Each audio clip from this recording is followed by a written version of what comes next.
제6장. 자녀들아, 주 안에서 너희 부모에게 순종하라. 이것이 옳으니라. 내 아버지와 어머니를 공경하라. 이것은 약속 있는 첫 계명이니 이로써 내가 잘되고 땅에서 장수하리라. 또 아비들아, 너희 자녀를 노엽게 하지 말고 오직 주의 교훈과 훈계로 양육하라. 종들아, 두려워하고 떨며 성실한 마음으로 육체 상전에게 순종하기를 그리스도께 하듯 하라. 눈가림만 하여 사람을 기쁘게 하는 자처럼 하지 말고 그리스도의 종들처럼 마음으로 하나님의 뜻을 행하고 기쁜 마음으로 섬기기를 주께 하듯 하고 사람들에게 하듯 하지 말라. 이는 각 사람이 무슨 선을 행하든지 종이나 자유인이나 주께로부터 그대로 받을 줄을 알미라. 상전들아, 너희도 그들에게 이와 같이 하고 위협을 그치라. 이는 그들과 너희의 상전이 하늘에 계시고 그에게는 사람을 외모로 취하는 일이 없는 줄 너희가 알미라. 오늘 함께 나눌 이야기는요, 저희가 계속 에베소서 말씀을 다루고 있어서 계속 이어서 같은 에베소서의 말씀을 나누려고 합니다. 여러분, 예전에 정글의 법칙이라고 하는 예능 프로그램이 있었어요. 알아? 이상한데. 봤어? 안 봤어? 얘기만 들었어? 네. 자, 정글의 법칙의 주인공이 누구였죠? 족장이? 네, 김병만 씨. 저만 아나요? 다 아시는데 가만히 계신 거잖아요, 그죠? 여러분, 이 정글의 법칙이 처음 나왔을 때에 KBS에서 한참 유행하던 게 1박 2일이라고 하는 예능 프로그램이 있었는데, 1박 2일은 고작 하는 게 이제 하룻밤 자는 건데 밖에서 자냐 안에서 자냐, 먹는 것을 어떻게 얻어먹을 수 있느냐, 요거 가지고 이제 한참 재밌게 이야기하던 게 1박 2일이었는데 갑자기 정글의 법칙이라고 하는 아주 센 예능이 나타났죠. 아예 가버리는 겁니다. 먹고 살기 힘든 곳으로. 어디로 갔나 봤더니 숨쉬기 어려운 히말라야 산으로도 올라갔고요. 정말 추워서 얼어 죽을 것 같은 남극에도 가봤고요. 그리고 풍토병의 대표적인 지역인 브라질의 정글 속으로도 들어가 보기도 하고 거의 안 가본 데가 없어요. 무인도에서 그렇게 킹크랩을 너무 많이 먹더라고요. 네. 자, 그런데 여러분, 제가 나누고 싶은 이야기는 이 프로그램의 족장이 김병만 씨잖아요. 김병만 씨인데 이 사람은 아주 다재다능합니다. 만들기도 잘하고요, 운동도 잘하고요, 그리고 생존하는 서바이벌, 이 생존법도 너무나 탁월한 사람인데, 자, 여러분, 제가 질문을 해볼게요. 저는 예수를 정말 많이 믿고 사랑하거든요. 하나님이 저를 살리시고 구원하실 걸 믿습니다. 여러분도 믿으세요? 자, 이 믿음을 가지고 저랑 정글에 가시겠습니까? 아니면 김병만 씨랑 정글에 가시겠습니까? 이 웃음의 의미는 뭐죠? 아까까지 믿는다고 했잖아요. 하나님의 믿음이면 되는 거 아니에요? 정글 가서 살 수 있는 거 아니에요? 성경책 들고 가서 살 수 있지 않을까 싶은데, 여러분, 저희가 만약에 저한테 그렇게 역으로 질문해도 저는 저랑 안 갑니다. 네, 김병만 씨랑 가지. 왜 그러냐면 존재가 상황을 압도하기 때문에 그래요. 존재가. 어떤 상황이 닥치더라도 그 존재가 어떠하냐에 따라서 그 상황은 다루어질 수도 있고 못 다루어질 수도 있는 거죠. 여러분, 예수비봉교회도 마찬가지입니다. 저랑 김마태 목사님이 같이 팀 개척을 하고 있는데 저희 둘이 해보기 원하는 교회를 따라가시겠습니까? 아니면 하나님께서 바로 여기에서 그려가실 하나님의 예수비봉교회를 따라가시겠습니까? 저랑 같이 가신다고 대답하시는 것 같긴 한데 답이 너무 분명해요, 여러분. 하나님이 해가실 교회를 가면 되는 거죠. 그러면 이렇게 생각해 보면 되는 거죠. 저랑 김마태 목사님이 먼저 하나님께 충분히 묻고 하나님이 바로 이 비봉 땅에서 원래 하나님이 하시기 원하셨던 바로 그 교회를 질문하면서 저희가 가면 되는 거고, 또 우리 성도들 역시도 바로 이 땅에서 하나님의 교회에게 하셨던 바로 그 교회를 향해서 가면 되는 거예요. 그럼 나머지는 아주 쉬워집니다. 우리가 하고 싶어하는 교회 하지 않아도 되고요, 우리가 하고 싶어하는 교회 하기 위해서 분투할 필요도 없습니다. 하나님이 원래 그리셨던 바로 그 교회를 여기서 저희가 이루어 가도록 해가면 된다라고 하는 거죠. 왜냐하면 존재가 상황을 압도하니까. 하나님이라고 하는 절대적인 압도적인 존재가 바로 이 땅에 우리를 교회에게 하셨잖아요. 여기에 교회로 부르셨잖아요. 그럼 하나님을 따라가면 하나님이라고 하는 존재가 상황을 압도하심으로, 상황을 다스리심으로 저희를 교회 되게 한다라고 하는 거예요. 결국에 여러분, 하나님께서 교회를 교회 되게 하시거든요. 제가 20여 년 좀 넘게 목회를 해보면서 너무나 확실한 것은 유명하고 탁월한 목회자 어느 한 사람, 아니면 어느 교역자나 성도들 한 사람 한 사람에 의해서 교회가 교회 되어지지 않더라고요. 처음에 교회가 교회 되어지는 것 같아 보여요. 근데 시간이 많이 지나면 그 교회는 그 사람의 교회가 되지 하나님의 교회이지 않습니다. 결국에 하나님이 하나님의 교회를 교회되게 하십니다. 성도 여러분, 하나님께서 상황보다 크십니다. 이걸 우리가 믿었으면 좋겠습니다. 하나님이 우리의 미약해 보이는 현실보다 훨씬 더 압도적이세요. 그렇다면 우리가 해야 될 일도 너무나 분명하죠. 하나님께서 우리 이 예수 비봉교회가 하나님께서 그려가실 그 교회로 향해 가시는 저희 모두가 되기를 간절히 소망합니다.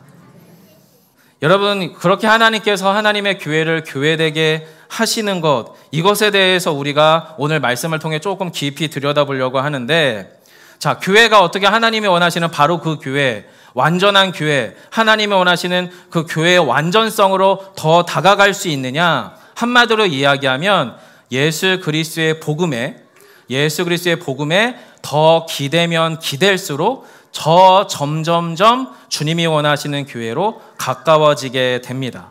자, 그러면 복음의 완전성은 어떻게 우리 안에 드러날 수 있는가? 이건데요. 같이 화면을 보고 읽어주시면 좋겠는데요. 함께 할게요. 예수의 복음은 완전한 십자가의 죽으심과 완전한 부활로 이루어진 완전한 복된 소식입니다. 여러분, 여기서 제가 완전한이라고 하는 단어를 어디다 썼는지를 기억해 주시면 좋겠습니다. 예수의 복음은 우리에게 불완전해 보이거나 비합리적으로 보이거나 논리적으로 빈약해 보이는 복음으로 들려집니다. 왜냐하면 예수님의 십자가의 사건을 하나님이 우리를 위해서 죄의 문제를 해결하신 인류의 구원 사건을 위해서라고 확신하며 믿는 사람들도 있지만 믿지 못할 수 있는 사람들도 있지요. 그런데 그렇게 불완전해 보이는 예수의 복음은 십자가의 죽으심이라고 하는 사건이 나한테 어떤 의미가 있는가로부터 질문하고 해석하고 거기에 반응하기 시작하는 십자가의 죽음에 대한 완전한 접근, 완전한 접촉, 바로 이 완전한 십자가의 죽으심과 동시에 죄의 문제를 십자가로 인해서 해결하셨다면 그것으로 끝인가? 예수 십자가 믿고 천국 가면 끝인가? 아니거든요. 저희는 이 땅에서 우리의 현실에서 죽은 듯 하나 살아가는 부활을 경험해야 되거든요. 그래서 이 부활 역시도 완전한 부활인 거예요. 왜냐하면 이 부활의 사건, 예수가 십자가에 죽었다가 3일 만에 살았다고? 이게 도대체 나랑 어떤 의미가 있지? 이게 어떤 사건이지? 이걸 내가 어떻게 믿을 수 있지? 이 사건이 나에게 어떤 의미이지? 이 질문들을 해나가는 어느 한 사람 한 사람의 존재로 인해서 이 부활은 우리에게 완전한 부활로 다가오기 시작을 합니다. 그런 성도들 안에 하나님께서는 이 복음, 예수의 복음을 완전한 복된 소식으로 바꾸게 되는 거죠. 완전한 복된 소식. 여러분, 이 자리에 계신 대부분의 분들은 향남교회 분들이시거나 향남 지역에 거주하거나 또 우리 사랑하는 친구들 같은 경우는 서울이나 인천 쪽에서 부랴부랴 왔단 말이에요. 여러분, 저희는 이 비봉면에 대해서 잘 모릅니다. 여러분, 여기 한 6,700명 정도? 최대 잡아서 6,700에서 900명 정도 되는 면입니다. 비봉 면 내에 거주 인구가 2,000명 정도밖에 안 되고요. 요 양로 1위만 해도 딱 50가구입니다. 전도하기 쉽겠죠? 네, 딱 50가구예요. 대부분이 고령의 어르신들.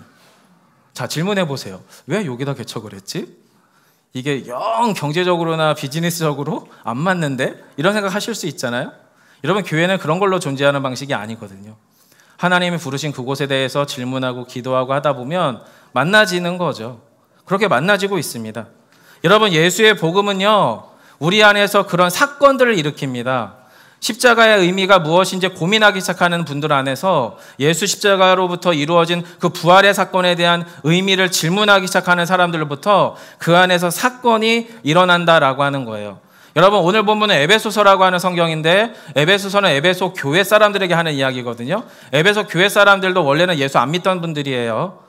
예수의 예자도 몰랐던 사람들이에요. 자신들의 익숙한 삶의 습관대로 그냥 헬레아 문화에, 로마 문화에 깊이 젖어서 자신들의 지식과 자신들의 부유함과 안정감을 추구하던 그런 사람들이었어요. 그런데 그런 그들이 예수를 믿기 시작하니까 존재가 뒤바뀌어 버렸어요. 그래서 존재가 바뀐 그들에 대해서 사도 바울은 이렇게 이야기합니다. 어떻게 새로운 존재라고 묘사하냐면 화면을 한번 보세요. 1장에선 이렇게 얘기합니다. 당신들은 세상이 알 수 없는 신령한 복을 누리는 존재입니다. 그리스도의 풍성함을 누리는 교회가 되었습니다. 라고 1장에서 이야기합니다. 2장에서는 이렇게 이야기합니다. 여러분은 이전에는 없었던 하나님의 전혀 새로운 피조물이 되었습니다. 그리고 여러분은 하나님이 만드신 걸작품이에요. 여러분은 수많은 삶의 단련과 연습 가운데에서 찬란하게 빛날 하나님의 놀라운 작품이 되므로 세상 가운데 존재한 적이 단 한 번도 없었던 하나의 전혀 새로운 사람이 되었어요. 라고 사도 바울은 에베소 교회 교인들에게 이야기합니다. 4장에서도 이렇게 얘기합니다. 그런 여러분이 이제 세상에서 여러분이 그리스도를 보여주는 그리스도의 몸이 되었어요. 라고 이야기합니다. 그리고 그렇게 그리스도의 몸이 된 여러분은 이제 그리스도를 통해 여러분 안에서 드러나야 될 것은 무엇이냐면 의로움이라는 거예요.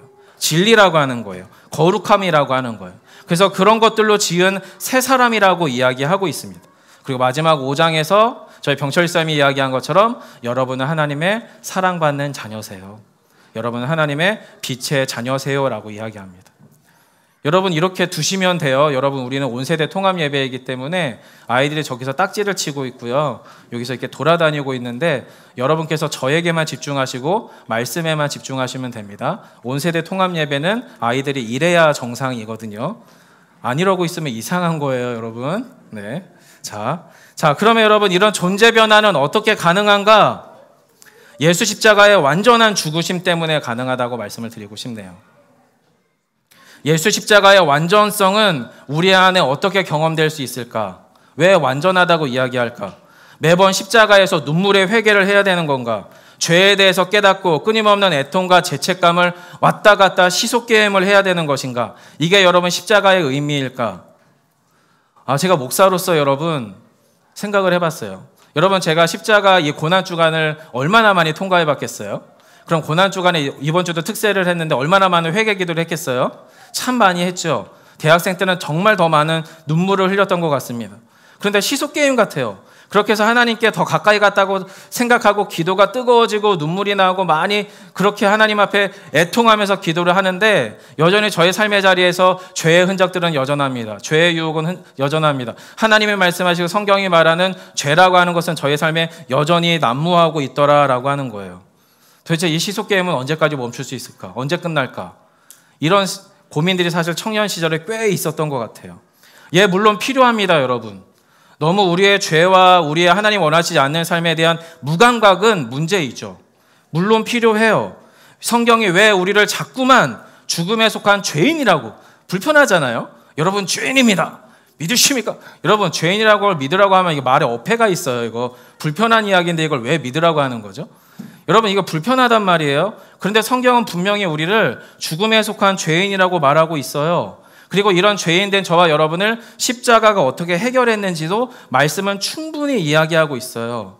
그렇다면 필요한 거죠. 충분히 말씀을 묵상하며 죄가 무엇인지 죽음의 실체가 무엇인지 알아야겠죠.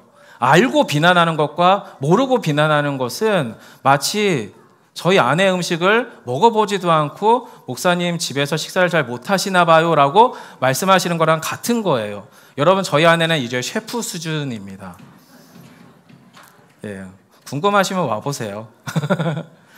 여러분 죄라고 하는 것과 죽음이라고 하는 것도 그래요. 실체가 뭔지를 정확하게 알아야 그게 진짜인지 아닌지 성경이 말하는 게 아닌지 알 수 있다라고 하는 거죠. 자 그런데 사도 바울은요 우리에게 여러분 죄인이니까 회개하세요. 십자가 앞에 여러분은 진노의 자녀였어요. 자녀입니다라고만 이야기하지 않습니다. 두 가지를 같이 얘기합니다. 두 가지를. 십자가를 이야기하면 부활을 같이 얘기합니다. 부활을. 두 사건을 언제나 같이 이야기합니다. 왜냐하면 완전한 십자가의 죽으심은 완전한 그리스도의 부활로 반드시 연결되기 때문에 그렇습니다. 십자가에게 가까이 갈수록 부활의 소망은 더 깊어지고요. 부활의 소망이 깊어질수록 십자가 안에서의 겸손히 그리스도를 닮아가고자 하는 열망도 커집니다. 그래서 십자가로부터 멀어질수록 부활도 우리에게 너무나 거리가 먼 사건이 되고요. 그리스도의 부활에 대한 소망이 약해지면 약해질수록 세상 가운데에서 그리스도인으로 살아갈 역동, 힘을 잃어버리게 됩니다. 여러분, 그래서 그 두 가지를 사도 바울은 언제나 동전의 양면처럼 이야기한다라고 하는 거예요.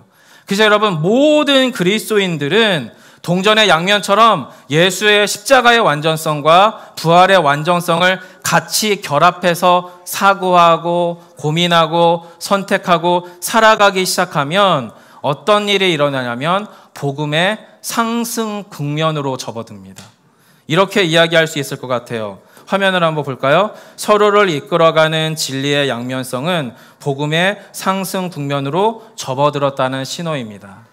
무슨 말씀이냐면 예수 십자가에 대한 죄의 문제와 죽음의 실체를 깊이 묵상하면 묵상할수록 예수 그리스도의 부활의 소망이 더 강렬해지고 예수 그리스도의 부활의 소망이 우리 안에 더 풍성해지면 풍성해질수록 나의 삶이 좀 더 예수를 닮아가고자 하는 열망으로 불타오른다는 거예요.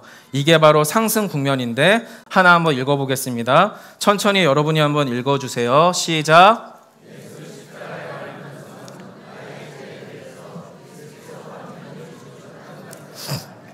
따라서 예수의 의로움과 기쁨과 생명이 완전히 나의 것이 되었다는 선언입니다. 여기까지요. 예수 십자가의 완전성은 우리가 한 일은 아무것도 없습니다. 예수께서 십자가상에서 저와 여러분의 죄를 위하여 완전히 죽으셨다라고 하는 선언입니다. 여러분, 선언은 믿거나 안 믿거나입니다. 분석이 죄송하지만 불필요합니다. 하면 해도 돼요. 그렇다고 선언이 약해지거나 선언이 무뎌지진 않습니다. 이미 일어난 사건입니다. 즉 주님께서 우리에게 선언하신 거예요. 내가 너를 위하여 너의 죄를 위하여 내가 죽었다. 그래서 나의 의로움과 기쁨과 생명은 완전히 너의 것이 되었다라고 하는 선포입니다.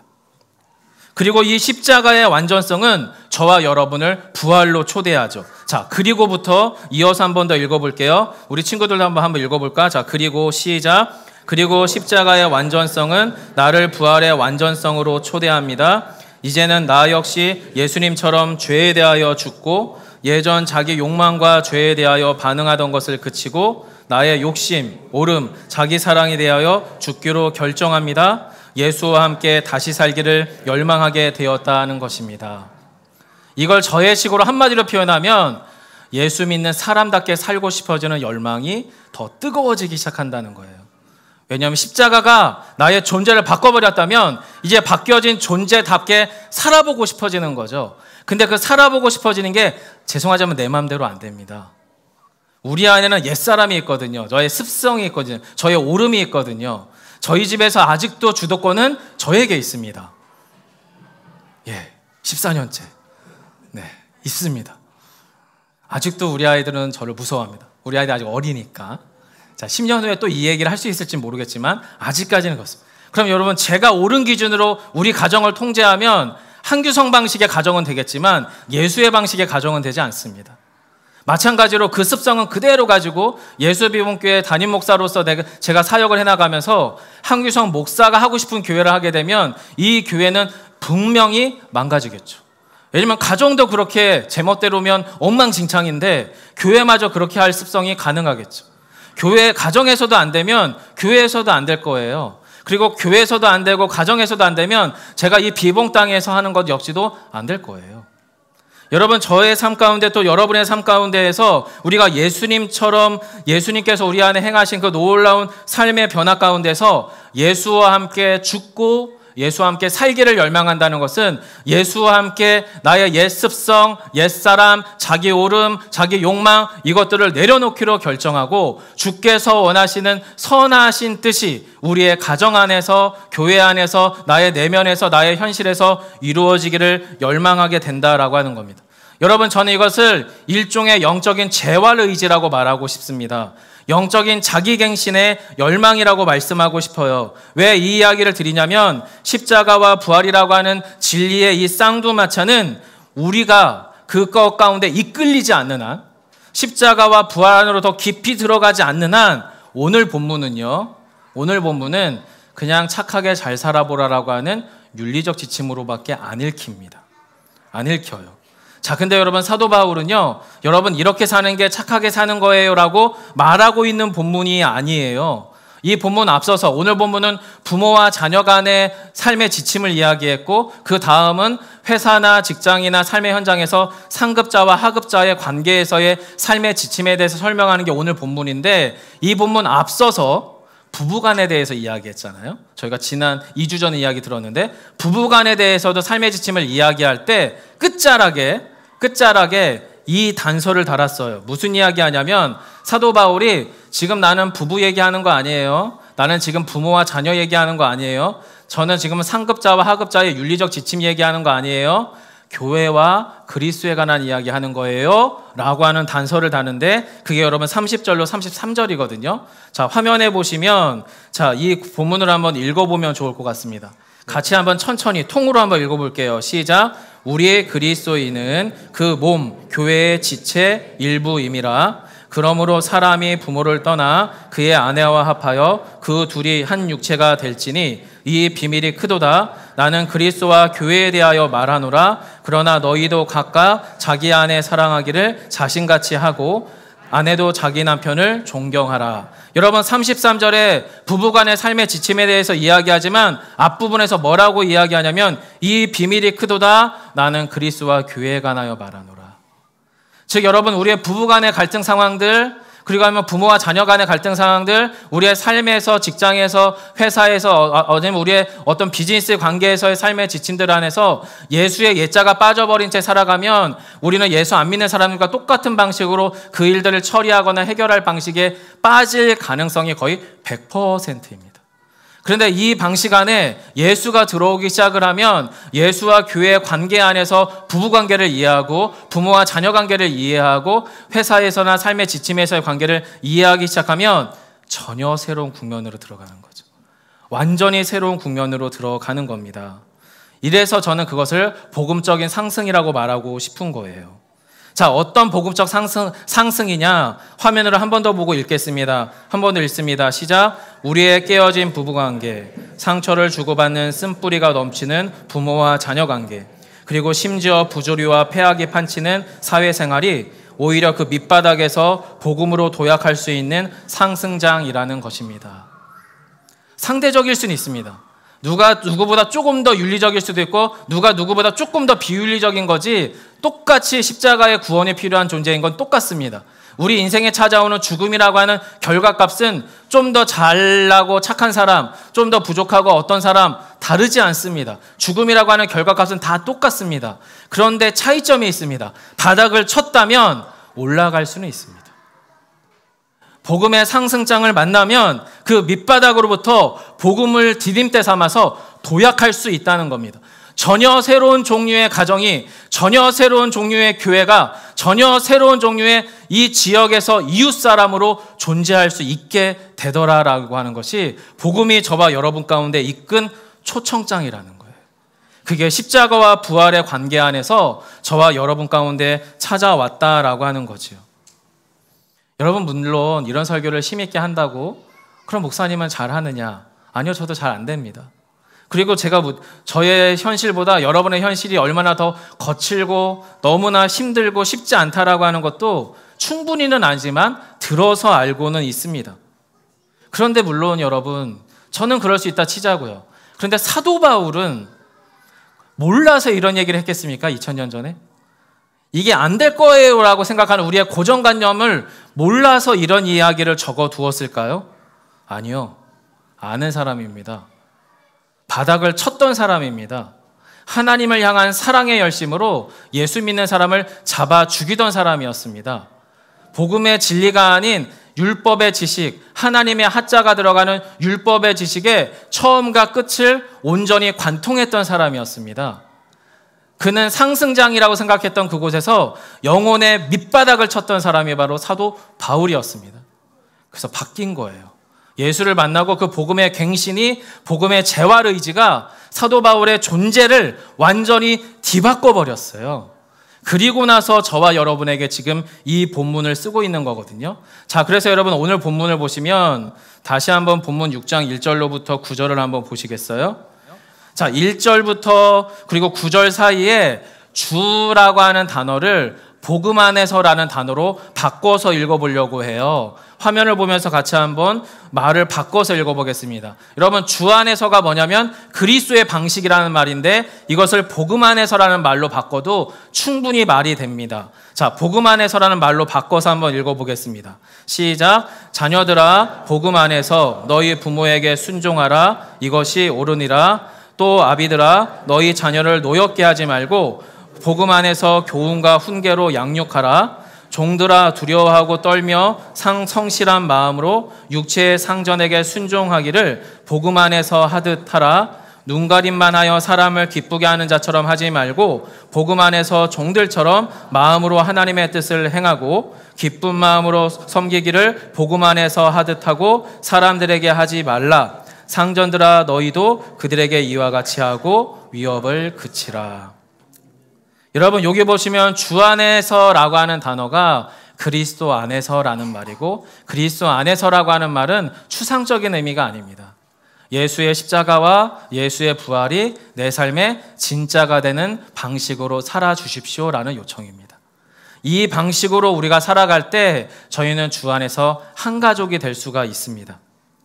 여러분, 주 안에서 가족이 되어간다는 것은요, 혈연적인 사랑으로 결코 넘어설 수 없었고 해결될 수 없었던 우리 가정 안의 근원적인 갈등과 반목을 해결할 수 있는 유일한 길이라는 거예요. 그런데 여러분, 기억하셔야 돼요. 십자가와 부활은 지니의 마법의 그 램프에 있는 지니가 아니에요. 십자가와 부활이 안에 쓱 들어오면 자, 다시 처음으로 가족의 응어리가 없었고 한이 없었고 상처가 없었던 그 시절로 우리를 타임머신, 시간여행 시켜준다는 얘기가 아니에요. 그 얘기가 아니에요, 여러분. 복음은요, 십자가가 또 부활이 우리에게 진짜가 된다는 것은, 복음의 상승 국면이 된다는 것은 더 이상 우리의 상처가, 응어리가, 한이, 아픔이 우리 인생에 왕노릇하지 않는다는 거예요. 그것에 묶여서 살아가지 않아도 된다는 거예요. 더 이상 그것에 주눅들지 않아도 된다는 거예요. 내 욕심이 나를 이끌어가므로 처음엔 내가 끌고 가는 것 같지만 결국에 내 욕망대로 살아가므로 나 자신의 삶이 허물어지는 삶을 살지 않아도 되는 존재가 되었다라고 하는 거예요. 여러분, 그래서 우리는 복음의 상승으로 주님 앞으로 그렇게 이끌려가면 예수를 알게 될 것입니다. 그리고 예수로 자유하게 될 것입니다. 성도 여러분, 그렇게 예수를 알 때 길이 열려요. 그리고 기적이 일어납니다. 여러분, 이것을 저는 제 식으로 이렇게 표현합니다. 죽어야 살더라고요. 내려놓아야 길이 열리더라고요. 힘을 빼야 일이 되더라고요. 예수비본교회 개척은 죽어야 살아나는 길이었습니다. 내려놓아야 길이 열리는 길이었습니다. 그리고 힘을 빼야 하나님이 일하시는 시간이었습니다. 여러분, 우리의 인생사가 다 그렇더라고요. 물론 저는 좀 더 살아봐야겠지만 저보다 더 많은 인생을 살아보신 많은 성도들의 이야기를 들어봐도 그렇더라고요. 내가 죽으니 가정이 살더군요. 내가 죽으니 나의 배우자가 살더군요. 내가 그것을 붙들고 있던 걸 내려놓으니 그제서야 길이 보이더군요. 목사님이 힘을 빼야 일이 됩니다. 성도 여러분, 저희는 그리스도인입니다. 그리고 우리는 현실 속에서 교회로 존재한다라고 바울은 말합니다. 내 안에 예수 사랑이 내가 살아가는, 여러분이 살아가는 진짜 원동력이 되시기를 간절히 축원합니다. 나의 부부관계, 나의 부모와 자녀관계, 나의 생활 속에서의 관계, 우리 힘으로 해보셨잖아요. 잘 될 때가 있겠죠. 반드시 안 될 때를 만나게 되실 겁니다. 혹시 지금 잘 안 되세요? 그럼 앞으로도 계속 우리 방식은 안 될 겁니다. 예수 사랑이 필요합니다. 예수 사랑의 방식으로 부부관계를 해석하세요. 부모와 자녀관계를 해석하세요. 그리고 우리의 삶의 일상을 해석하시고 그 복음 안에서 행해 주시기를 바랍니다. 네, 활력이 있네요. 여러분은 이렇게 활력 잘 듣고 계신 거죠? 예, 졸린가요? 네, 이제 끝났어요. 다 끝났어요. 네. 그러려면 여러분, 우리가 예수 십자가에서 반드시 죽어야 할 나의 옛사람이 있어요. 그게 죽어야 우리 안에서 현실로 부활이 일어나요. 옛사람이 죽어야 새 사람이 부활해요. 옛사람이 살면 새 사람이 부활할 일이 없어요. 우리의 옛자아가 죽어야 하나님 앞에서 그리스도인으로서의 자아가 산다는 거예요. 그렇게 우리가 부활을 연습하는 삶을 살자고요. 그렇게 부활을 오늘 연습해요. 내일 연습해요. 그 다음 날을 연습해요. 그러다가 우리가 어느새 그 다음 날 눈을 떴는데 바로 눈앞에 부활의 첫 열매가 되시는 예수가 계시는 거죠. 이 땅에서 부활을 연습해야 천국에서의 부활이 우리의 것이 될 겁니다. 여러분, 그 놀라운 초대에 우리가 들어가고 있습니다. 여러분, 이렇게 결론을 마무리하면 될 것 같아요. 괜찮아요, 여러분? 아니면 젤리를 절 주시든가. 네. 자, 결론 부분을 이렇게 크게 세 가지로 읽어보고 마무리를 하겠습니다. 한번 읽어볼까요? 첫 번째입니다. 시작. 예수 그리스도를 통한 가정의 참 회복은 가족 안에서 그리스도의 형상을 회복하는 과정입니다. 그래서 반드시 누군가는 사랑의 수고, 믿음의 역사, 소망의 인내가 필요합니다. 예수 그리스도를 통한 공동체성의 참 회복은 내 안의 비그리스도적인 면모를 먼저 인정하고 상대방에 대한 인내와 용납, 수용과 대화를 통해 그리스도를 회복해가는 과정입니다. 누가 먼저랄 것이 없이 내 안의 비그리스도적인 면모에 대해 깊이 인정하고 동시에 개선하고 바꾸어 나갈 복음의 역동을 포기하지 않는 변화하는 공동체가 바로 복음 공동체입니다. 아멘. 가정 안에서 저랑 여러분 중에 누군가가 먼저 가정 안에서 사랑의 수고, 믿음의 역사, 소망의 인내로 배우자와 자녀들에게 반응해 가주세요. 그럼 바뀔 거다? 안 바뀌어요. 그냥 해가세요. 결과값을 기대하지 말고 그냥 가보시자고요. 그리고 어느새 그 복음이 그에게 스며들면 그로부터 다른 반응이 일어날 거예요. 우리의 공동체성의 회복도 그래요. 저 사람의 저것만 고쳐지면 우리 교회 괜찮을 것 같은데, 우리 회사 괜찮을 것 같은데, 우리의 삶의 자리 괜찮을 것 같은데 기대하지 마세요. 오히려 그 모습 안에서 내 안의 비그리스도적인 면모를 먼저 보세요. 그리고 내려놔 보세요. 다른 반응이 일어날 수 있습니다. 다른 반응을 기대하지는 마세요. 그 일은 주께서 그와 더불어 하실 일입니다. 누가 먼저랄 것도 없이 내 안에 비그리스도적인 면모를 깊이 인정하고 동시에 같이 한번 바꿔가 보자. 우리가 진짜 복음대로 진짜 예수쟁이처럼 한번 살아보자. 이 결정을 예수비봉교회 교우들이 한 분 한 분들이 자신의 분량권만 해주세요. 많이도 필요 없습니다. 한 가지씩만 해주세요. 그러면 여러분, 하나님이 그려가시는 그 교회에 어느새 가까이 가 있을 것입니다. 왜냐하면 복음의 완전성은요, 우리에게 생명을 가져다 주거든요. 제대로 살고 싶어지거든요. 사랑의 질서를 가져다 주거든요. 사랑이 너무나 좋다는 것을 알게 됩니다. 반드시 그렇게 우리의 가정과 교회와 세상을 회복시키실 것입니다. 이 회복은요, 예전으로 돌아가는 게 아니에요. 복음의 상승이에요. 너가 어떻게 소위 지랄발광을 하든 상관없어. 나는 내 길 갈 거야. 이렇게 된다는 거예요, 여러분. 그렇게 되면 바로 거기에 그리스도가, 하나님의 나라가, 복음이 우리의 것이 될 줄 믿습니다.